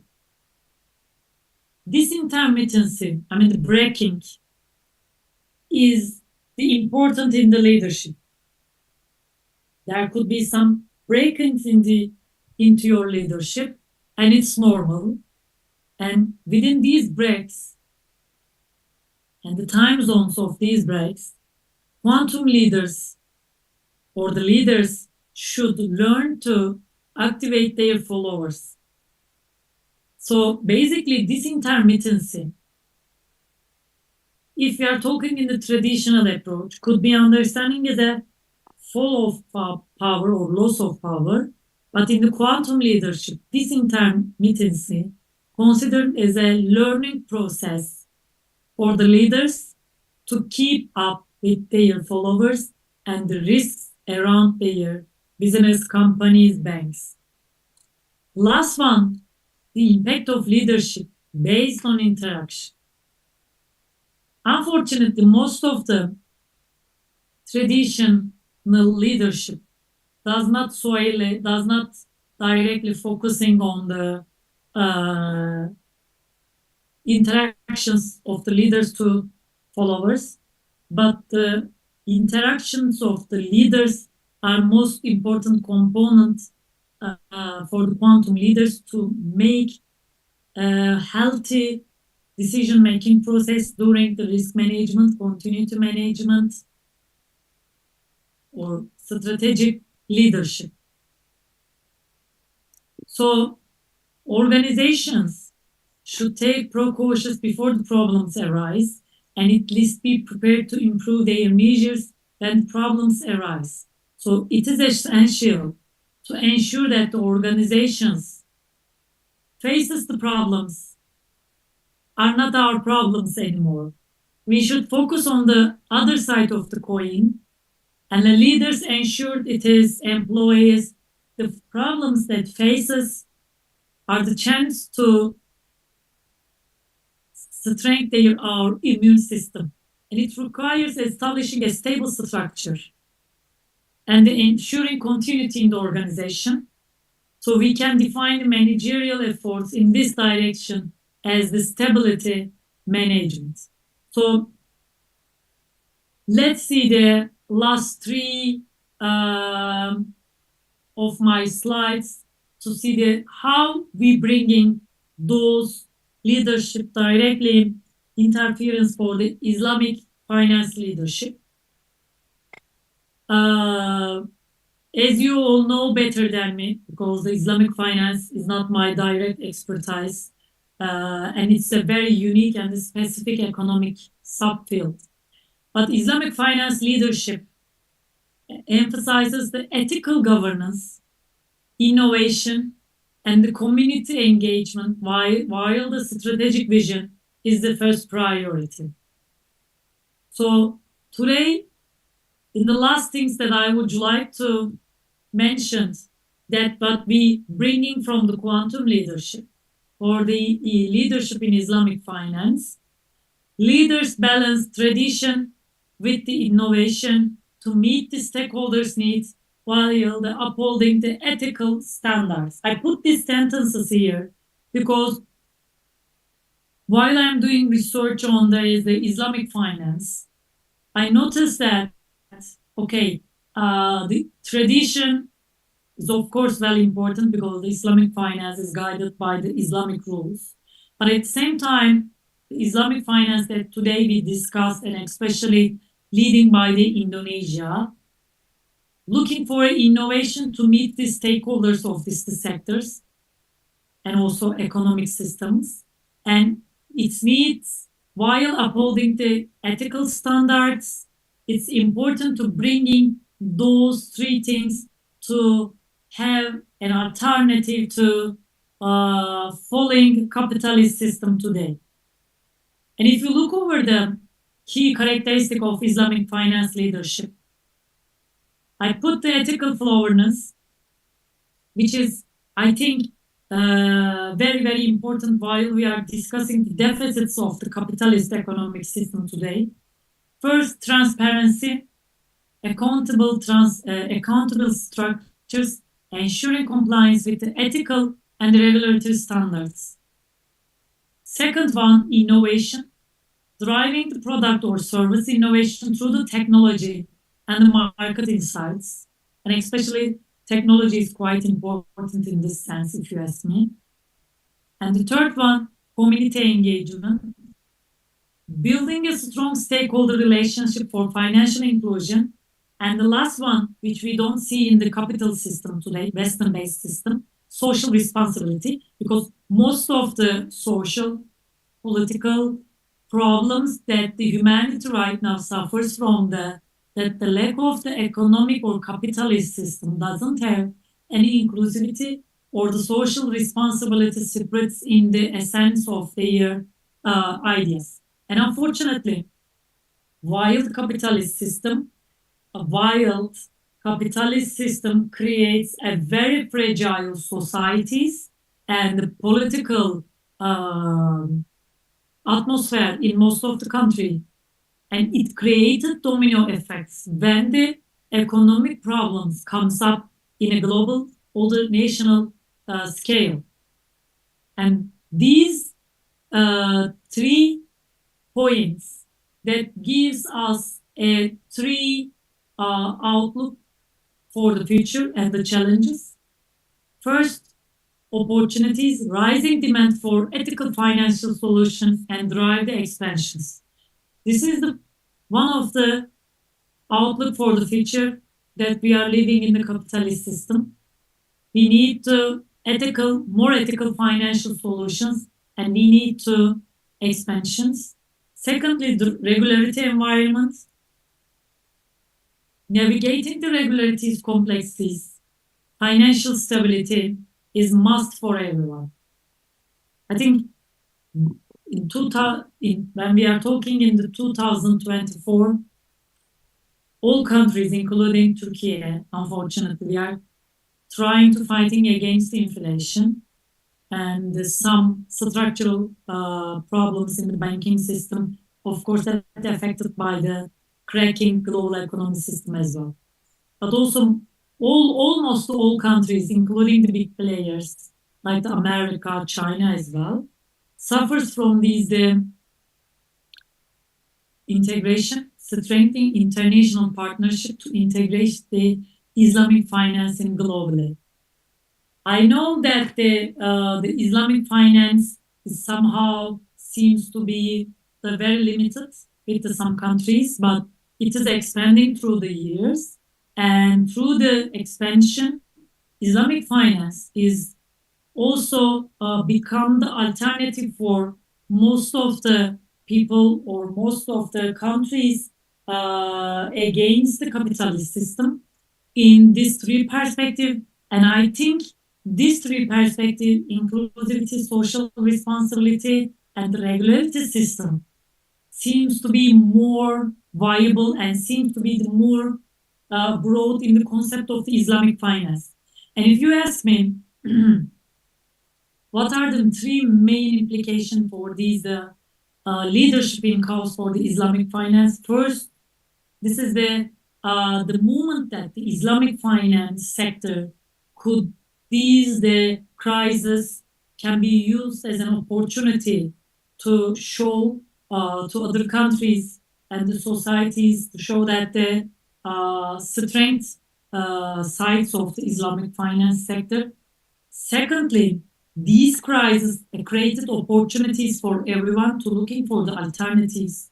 And these alternatives not only for the Western countries, but these alternatives that we should looking for the Islamic finance sectors people as well. And this also bringing us to look for the crisis management, strategic leadership, and also to understanding how the risk management could be time to time should be understood at the Islamic finance perspective, while the people discussing as an Islamic finance is an alternative, at least because of it is the philosophical and Islamic roots has been started to positively discussed in a different manner. So consequently, I can say that through my presentation, I did my best to bringing how the leadership that we are looking for today in the 21st century for all countries and for all societies. And I also try to show a hybrid perception of that what we need for as an individual leaders in our companies and business level, that we should also keep some leadership abilities to bringing much more successful and innovative solution to our communities and the institutions or the companies as well. And lastly, I did my best to show how the Islamic finance sector in a more macro level can be tracked. The leadership implications from the chaos, complexity, and the crisis time to show much more strength and to broad its sense in a different level. I hope you enjoyed the presentation. I know it's not easy to follow the online conferences. Time to time it can be boring, but I do believe that at least I left some remarks in your minds for the short term or medium term regarding to the leadership and also these complex studies. I will be so happy to answer your question regarding to the leadership, foreign policy, or in other case that you believe that it will be in my expertise. And thank you very much for your patience and motivation today. Thank you very much, Professor Asikalin. It's very interesting topics with your new quantum leadership and also the challenge and also the opportunity of the Islamic finance. Agree 100%, like being the fifth, no, the biggest Muslim country in the world. So actually, Islamic finance is also starting to evolve in Indonesia. So our government has just restructured the five Sharia banking in Indonesia and make it into one, which is really the big one. So I'm sure the participant here, at least maybe like 75% of it will have the account in that Islamic banking because of the riba, so because of our belief that we have to really like take out all the riba things and then make it everything is becoming halal. So I think it's going to be evolving, especially when the people is starting to really understand what is really the good Islam and then the good and becoming the good Muslim. So very interesting, Professor Askan. So thank you very much for that. Before we move into the question and answer, I just would like to summarize the point of the presentation. Like the first one that the professor has remind us about what is really the leadership, and then how the evolvement of the leadership knowledge from Ibnu Khaldun until now, like we are talking about the new leadership now, when people can see how the leaders in the world does react and those kind of things. So it comes into like, it surprised me that it has 200 definition of leadership and then 20 leadership style. So no wonder every year I'm teaching leadership, the reference is changing. So like, so now I understand why it is changing all the time. It's very interesting. And then the professor is also mentioning about the new leadership style. I think it's a new the proposal from Professor Asikalin. It calls it the quantum leadership, which is I think involving it's a combination between strategic leadership, risk management, and everything. So it's very interesting because it's a complete set of how we see the business and how we see the organization react in the current situation. Understand the chaos. Remember with the COVID-19, can you imagine that we have to stop doing things, really staying at home almost 2 years because of the pandemic. So it's really chaos that everybody needs to change into the online things. Country needs to survive because of the economical suddenly stop. So it's really chaos. So I can understand and I really appreciate the new theory from Professor Asikali, the quantum leadership, because it's involved everything from the chaos theory, the continuity management, because we need to be continuous all the time, and then the change. The change is inevitable. Change is the new thing. So it's something that you have to face every day. And then the crisis management, of course, and then the risk management and the role of strategic leadership in this quantum leadership. So this is very interesting, Professor Asikalin. So I think it's an honor for us, the participant, and also the summer school activity to understand about quantum leadership right from the owner of the theory. So thank you very much for that. And then the last thing is about the challenge of Islamic finance, but also at the same time is opportunity because of the global crisis. We can understand that people are tired or people are afraid with all the finance things, because sometimes the prudence really forgotten if people thinking about profit and then speed. So that's why to have a break, and like we have in the Islamic finance, when you also mentioned about the characteristic of Islamic finance and also the opportunity. So it's really the time for us to show that Islamic finance actually is the another option of the Western finance that we know, and then it also create an opportunity for other countries who tired of capitalistic. So it's really a good option for us, and it's really the time for us, for the participant to really understand, digest, and question, giving some question to Professor Asikalin, because this is really our opportunity to us to understand about what is really the new opportunities in Islamic finance and also the new opportunity in the quantum leadership. Okay, so the question and answer, I'll divide the question and answer into 3 sessions. And then each session, we are going to have 3 um, question, and then we collect the question, and then Professor Asikalin will answer at the end of the 3 session, having when it's mentioned and by the participant. Okay, so I open the first session. Who wants to ask the question? So let me check the chat. You can also put the question in the chat, so I can read the chat if you cannot say it by yourself. So okay, the first session of question and answer start now.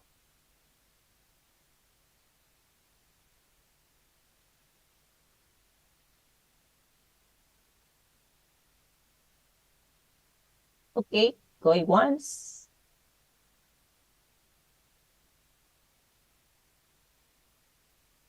Don't forget, the participant, you will have a closing test after the session.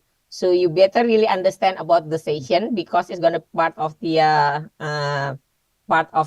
summer course to have the test, the post test after each session. Okay. First question. Yes, thank you, Miss. Thank you so much for the opportunity, for the moderator, and also for the speaker, Miss Suai. I also didn't make sure that it's really good pronounce your name. But I hear that you are also capable to speak in bahasas, right? Because in your CV also you are, but not fluent, but you can speak bahasas, right? Terima kasih Ananta. Okay, thank you so much. Okay. After my Bali Democracy Forum experience, the previous ambassador of the Indonesia to Turkey was a great friend of mine, and it was the COVID time, and they started the Indonesian course in online. And I managed to finish the first level, but very first level. I still keep in my mind a few things, but of course not. If I'm working on this, inshallah, I'm planning to continue with the second level. But the thing is that I just want to say in regarding to why I learned the Bahasa Indonesia. Because I love the Indonesian people. This is the reason, because my PhD and my master degree was about the Germany, but I didn't have a tendency to learn German. So I used that chance to be together with my Indonesian friend in this online course. And at least I learned a new language partially and a new amazing culture of you. Okay, thank you so much. Okay, I want to ask you a question actually, because you already explained a really brief information about the financial industry, actually for the leadership. Actually, there is one condition in the world, maybe we can say. There are like maybe 50 countries in the world that actually like Islamic countries in the world, including Turkey and also Indonesia. And also, there are some Middle East countries, and as I noticed, actually, not more of them like using the Islamic finance as their foundation for the Islamic condition. As I know that English or maybe London or maybe British, they use Islamic finance as one of their core for their country. But maybe in Indonesia, or also maybe as I know in Turkey also doesn't use the Islamic finance.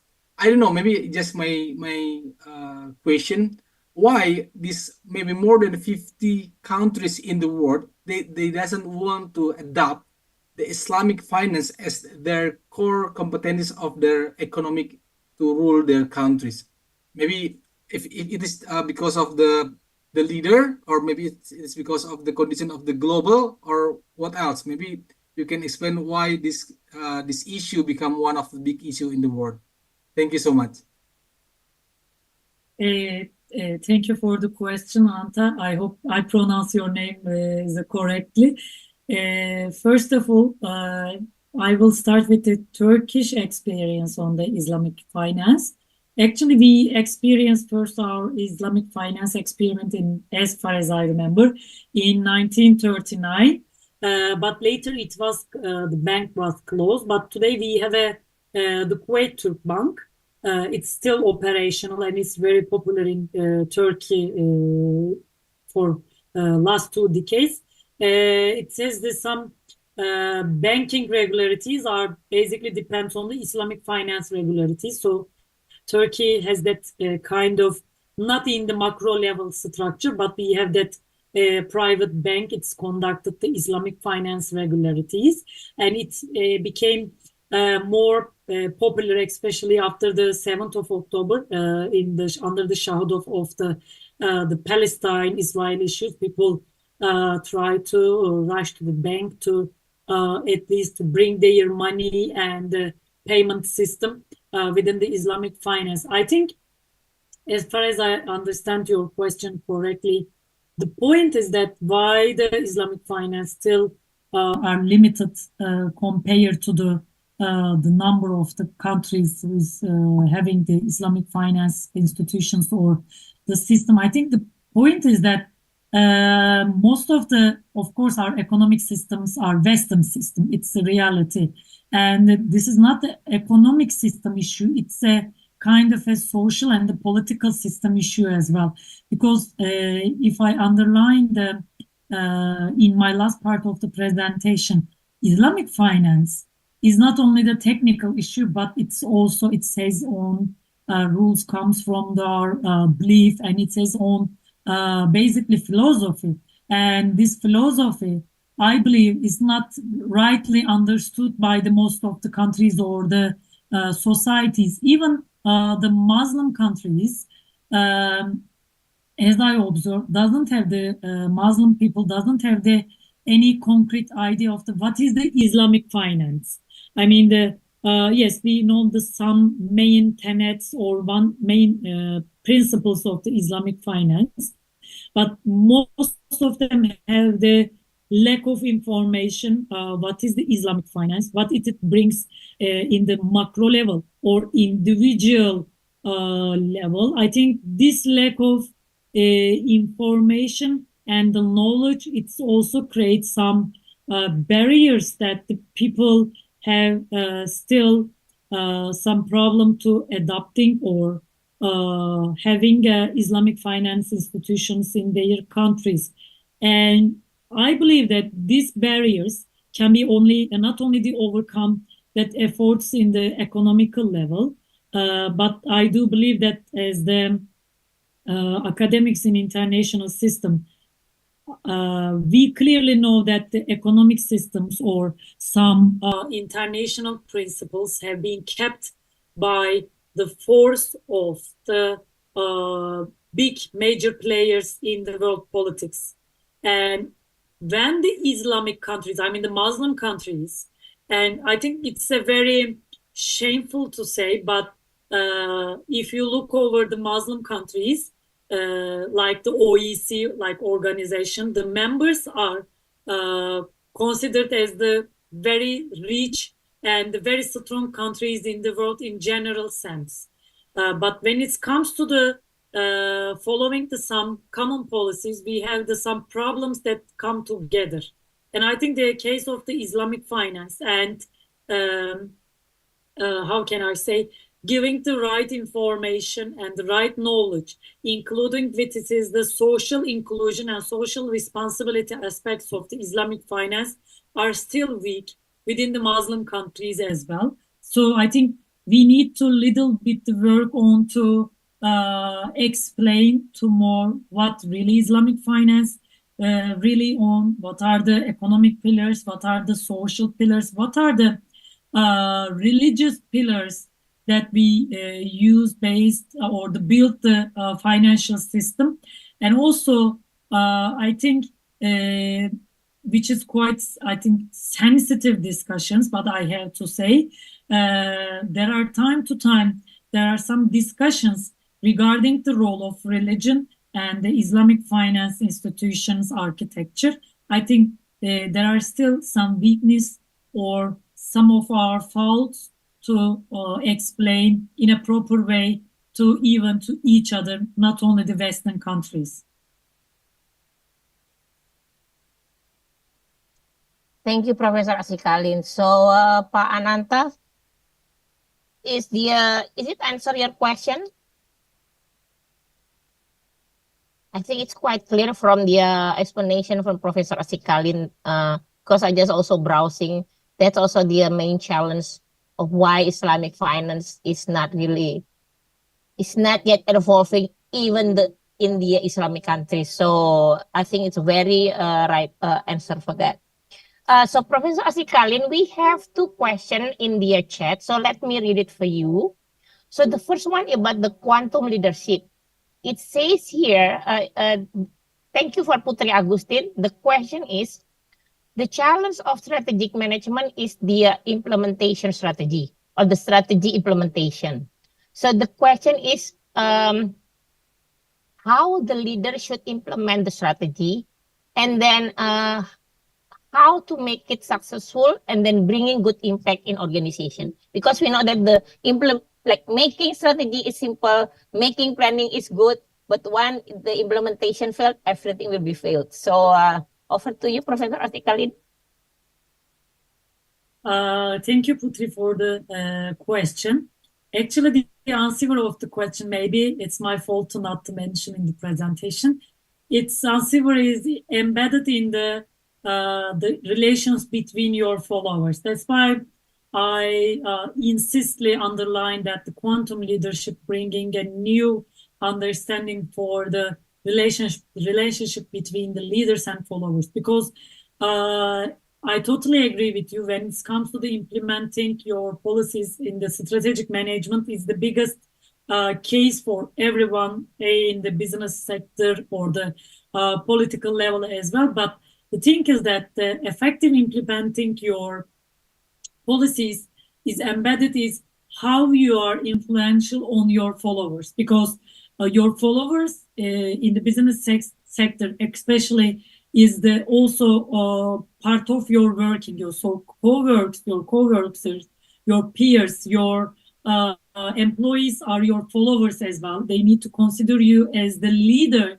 and later they will effectively adapt your risk management or strategic management policies. So from my perspective, the first thing that we need to bring to more effective policies in the strategic management, you need to, or the leaders need to learn how to leading their teams as not only the leader, but the part of their own team. And they need to keep up their relations with their team in a very actively way and interactive way. So the leaders should always interact or communicate with their team in the different levels, and not only for example, of course, there are some hierarchical structure in most of the companies, but time to time, the innovative leaders or leaders who created differences can overcome this hierarchical structure while keeping their interactive relations with their followers. But it doesn't mean that just giving up the hierarchical structure in the workflow. It doesn't mean that, but the leaders should learn to adapt their own hierarchical structure while keeping their team or their followers as much as interactive to policy making process as well. Because most of us are more familiar that if we be part of the policy making process, it will be much more fruitful and easy to implement in all level policies with your own team. So if you set the goal, the first things you need to do is your team should believe this goal more than the leader. This is the point. But of course, the sub-strategies, sub-policies the leaders need to follow should be determined by themselves, because every institution has its own ecosystem, has its own working environment. So leaders should very well aware of their team, their personal characteristics, their work background, their capacities. So within these, the information leaders should find their way or sub-strategies to make their teams or the followers to believe their vision or goal more than the leader. If your team believe your goal more than your leader, you will see more fruitful, more easy to adapt consequences when it comes to the implementing the strategies. And they need to, last things I would say, being a flexibility should be the most important things the leaders also should learn, because okay, crisis its own crisis, but while implementing the policies, we can and we are generally face too much other small or minor problems. But if we are flexible, we need to learn, okay, we have the problem implementing the strategies, let's find a new one in a short time and in the most effective way.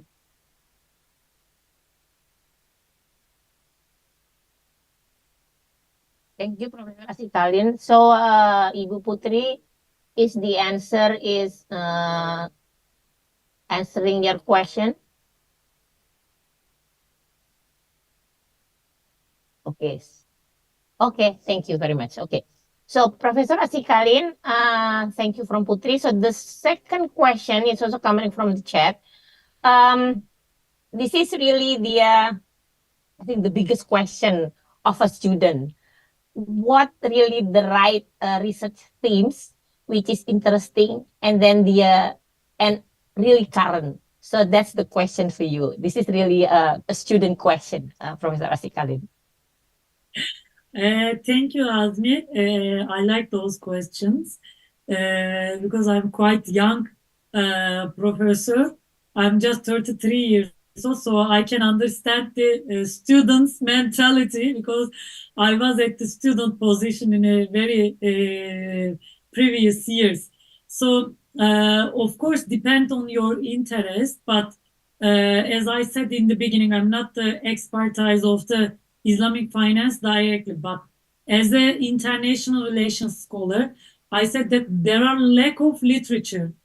Maybe I can nudge you to focus on this gap in the literature. There is a gap in the literature related with the international relations and Islamic finance, because most of the literature, as I research for my presentation today, Islamic finance literature just only written in the mostly the business management and the finance fields.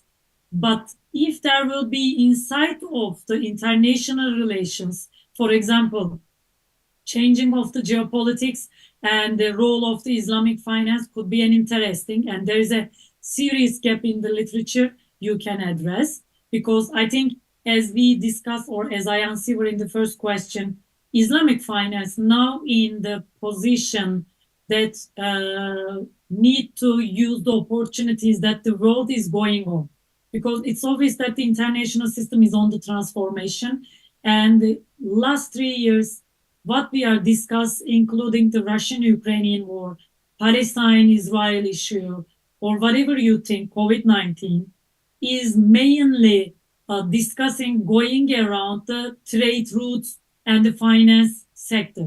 So what we are discussed in today in international relations is directly and the most visible way related with the money, trade, and the finance issues too. So I can suggest you to work on to see that connections, of course, depend on or grounded on the theoretical perspective or more case study perspective, which is also quite popular in that way.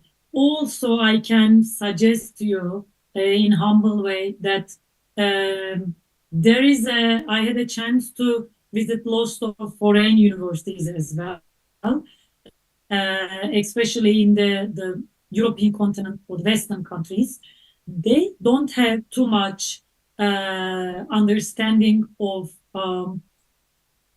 leadership perspective, but especially, as I mentioned, the servant leadership or Islamic interference of the leadership and how they interpret their Western systems. And I think it could be an interesting, but it's not easy academic topic, I have to say, because you need to bring philosophical, religious, and theoretical discussions together. But I think it's very, very precious today to understand our social crisis in the world. And I think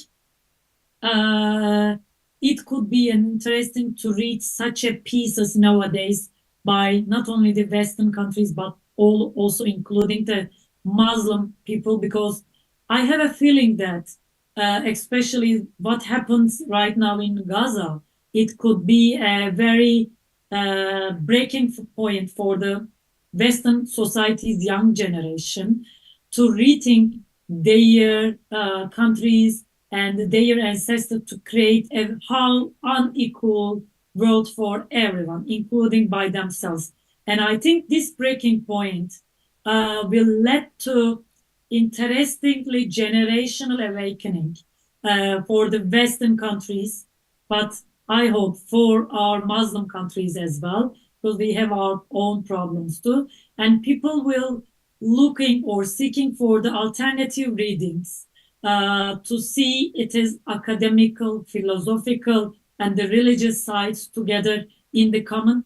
And I think it could be the Islamic finance or the discussions of Islamic finance can be a good platform to bringing these three elements together. But of course, these are not easy tests for students. I have to say that. But this is the uh, this is the responsibility for us. I am saying this from my heartfelt as a Muslim woman. This is the responsibility, at least for our individual Muslim person. We need to work much more these to tell our position, tell our beliefs, and tell our alternatives to the world that yes, we believe this, the human-centered world system. We believe that the more social responsibility centered finance system, it is you are the one of the students who can do. And I believe that across the world, different students and the different hearts and the individuals take this responsibility, including us, to tell more to story of us actually. But of course, you need to bring and accumulate it within the academic perspective, I can say. Thank you very much, Professor Asikalin. It's really a good idea for Ibu Asmi, I hope. If you mentioned about that, it's really big, it needs a lot of theory, but actually it can be divided into chunk. So then the student will be able to digest that and then like to have one thesis based on the chunk itself. So we can have like 5 chunk for that. I think it's going to be very good and very interesting. Okay, so that's the end of the session, the Q&A for the session 1. So now I open session 2. Unfortunately, because of the timing limitation, we are going to only have 2 sessions for Q&A. But if you have some more question, you can send it to the chat, and then the committee will take the question if it is like many more, and then later on we'll try to ask the timing for Professor Astikalin to answer your question. But now let me open the second session. Okay, so anybody who wants to ask for the second session, it's going to be 3 questions for this second session as well.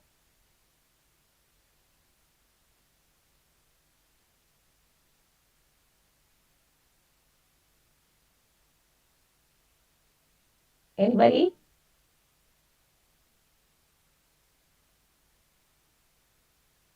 Okay, so Professor Asikarin, while we're waiting for the question, may I ask the question by myself? Of course, it will be my Okay, so I'm really interested in the quantum leadership. And then you put the I would rather say it's like the component of the quantum leadership. From this 1, 2, 3, 4, 7, what do you think is the biggest challenge for the leadership to manage or to solve? Because like we know, like it's chaos, we need to have continuity, there will be risk to manage, and then there's a crisis to manage, and then also the change because of the chaos. What do you think is going to be the biggest challenge to make the quantum leadership applied in the real world? Thank you. Thank you. It's a amazing question because why I am saying that this is the second phase of my work. Now we are working with my mom. Okay, we bringing up with this the quantum theory, but how we handle with the challenges. As far as I understood, at least from my field perspective, the biggest challenge is that the quantum leadership in ahead still are most of our institutions. It doesn't matter it's a governmental or private institutions. We means the all the world is based and built on the Newtonian paradigm. What I mean is that we try to teach to the leaders how to be handled with the unpredictability, and we show that flexibility, risk management, those are undeniable component of their leadership. But the point is that the institutions they operate are still built with a classical or traditional understanding of the world. This is the main barrier. Most of the leaders they want to adopt the quantum leadership. And the point is that it's not easy to change, but especially it's also a chance to change when we are starting with the private sectors or more NGO level, because these sectors are more flexible to change their structure, their companies, hierarchical structure. This is the point I'm generally see that because I'm mostly working on, of course, the public administration and foreign policy level, which is more macro, and it's hard to adopt one day institutional changing. But somehow, through the last 5 years, I also started to observe that these institutions has been also started to change because world has changed. I mean, sometimes the outsiders or external factors exposed to the changing to your understanding of the public administration or decision making process, and the new ideas or the new notions also come along with the quantum leadership. For example, if someone interested in the audience, they can Google it, the meta governance. It's not a new, but the meta governance has also bringing a new insights for more multi-layered governance or the decision-making process and so on. So what I mean is that still the institutions has the Newtonian structure, but in case of the individual level, I saw that people started to learn being a flexible or the risk taker just after they have the personal experience in their life, because depends on the research. In a very simple way, we made more than 20,000 decisions in the day as a personal. From very simple decision to send WhatsApp message to go to somewhere else by your car, train, or flight. It's a crazy number, and we made it automatically. So we just noticed that we are living in the chaos if we have some crisis in our personal life. And then we learn that how to be flexible in the personal level.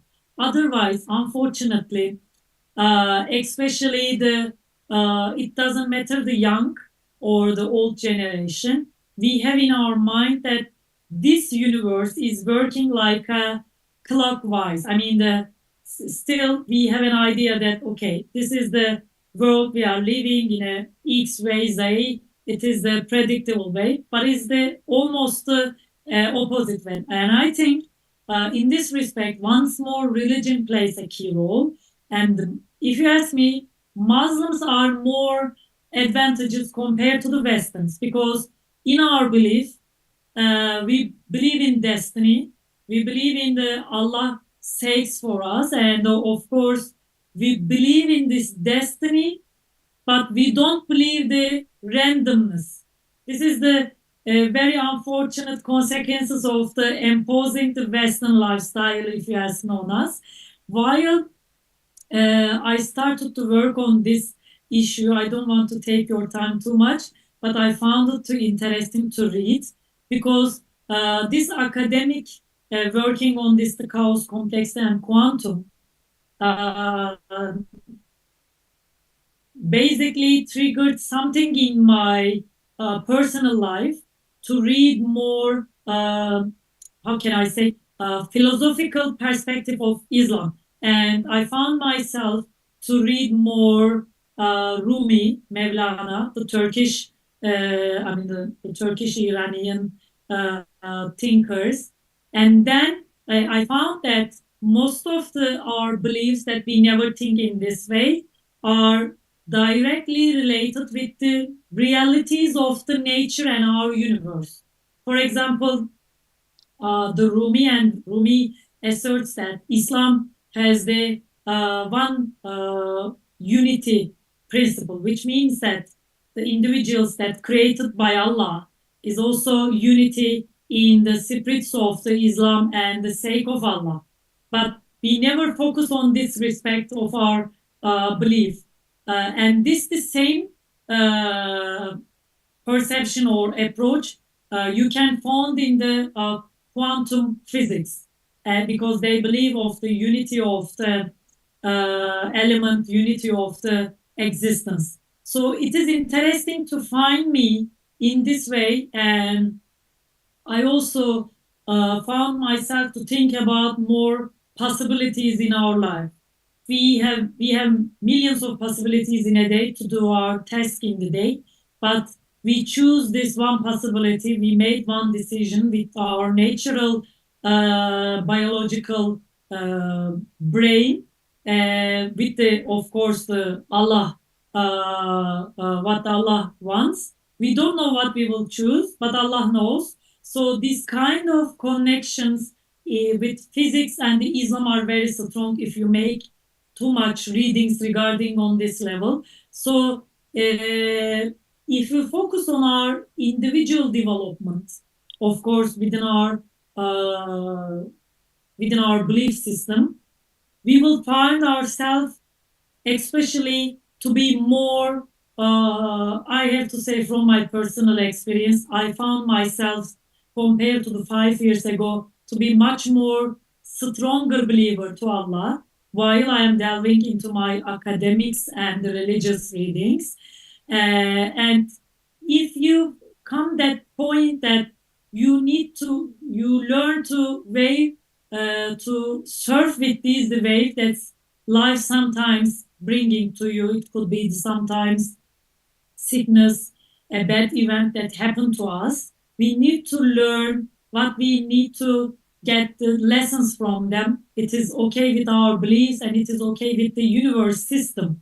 And then life became more easy to live in this individual level. And then this individual level started to build much more non-linear or more flexible institutions or civil society organizations that more gives more chance to the survive with this crisis. And I think it's a kind of, I know it's a very, very long term, but the world is turning a very fast, transforming in a very fast way. So we need to learn as much as earlier how we can live with it, how we can success our business, how we can success our personal agenda or priorities while keeping our beliefs and also institutional priorities. That is my personal experience in my life together with my academic life and also personal life. I hope I didn't take your too much time, Ukamayna. Thank you very much, Professor Asikalin. Um, it's a quite high level explanation, so I'll try to find like the meta governance, those kind of things. So, but it's really an honor for us to have your quantum leadership directly from the owner of the new knowledge. So I just hoping that in 5 years time or in many years to come that we will see the quantum leadership as one of the leadership style in the world, so recognized as leadership style in the world. So may Allah is granted that wish for you and then for your colleague as well. It seems that we don't have any more questions, so I think we can end this session, Professor Asikalin. So thank you very much for the time and then the sharing and then the knowledge of the presentation and the session for this is basically is the first session, so this is the opening session. It's very interesting session, so thank you very much for that on behalf of Yarsi. So without further ado, I think we'll give the baton to the MC. So thank you, Professor Asikalin. Thank you very much for all the participants with the participation. And then Mas done by MC, please take over the baton from me. Thank you very much. Thank you very much. Thank you, Mrs. Maharani Rahsila Putri, for leading the session, and thank you for Professor Soenilhan Ajikalin delivered an interesting presentation. Hopefully, all the participants can implement the material into their life. And also, thank you for the audience for being active with participants. Well, ladies and gentlemen, we are closer to the end of the agenda. But before we close this agenda, we would like to have the photo session of today's summer school. And for the operator, we will lead the photo session. There is any 9 slides, and I will start from the first slide. For the participant in the first slide, keep smiling. And 1 and 2 and 3. All right, move to the next slide. 1, Say cheese. 2, 3. And the next slide. 1, 2, 3. And into the 5th slide. 1 and 2 and 3. All right. Into the 7th slide. 1, 2, 3. And for the last slide. 1, 2, 3. Okay. Okay, thank you to all the participants. Well, so we are coming to the end of the agenda. To close today's session, let us recite Hamdalah together. Alhamdulillahi Rabbil Alamin. Ladies and gentlemen, thank you for joining us today. As a reminder, tomorrow we still have another session with the interesting topic and inspiring speaker. Wabillahi taufiq wal hidayah. Wassalamualaikum warahmatullahi wabarakatuh.